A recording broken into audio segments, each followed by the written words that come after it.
জিকির করতে গেলে কতটা লাভ হয় আপনি জানেন? দুনিয়াবি অনেক লাভ। আপনি যদি আল্লাহ জিকির আজকার করেন, আল্লাহ জিকির আজকারে মশগুল থাকেন, আল্লাহর ইবাদতে মশগুল থাকেন, তাহলে বলা হচ্ছে, রাসূলুল্লাহ সাল্লাল্লাহু আলাইহি ওয়াসাল্লাম বলেছেন, কোনো ব্যক্তি যদি জিকিরের মধ্যে সব সময় থাকে, কিয়ামতের দিন যখন সে উঠবে, তার যে নেকি হবে সেই নেকিগুলোতে রোশনি দিয়ে দেওয়া হবে। বলি আলহামদুলিল্লাহ। আপনি যে একটা নামাজ পড়লেন, কিয়ামতের দিন যখন উঠবেন, নামাজটা দেখতে পেলেন যে আমার নামাজ এই আমল নামাতে লেখা রয়েছে।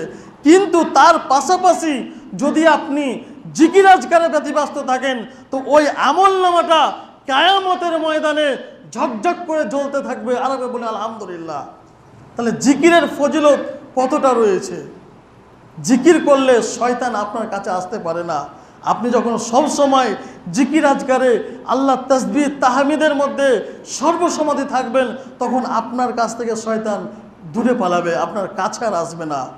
জিকির আজকার করলে আপনার সংসারে শান্তি ফিরে আসবে। জিকির আজকার করলে আপনার অন্তরের মধ্যে শান্তি ফিরে আসবে।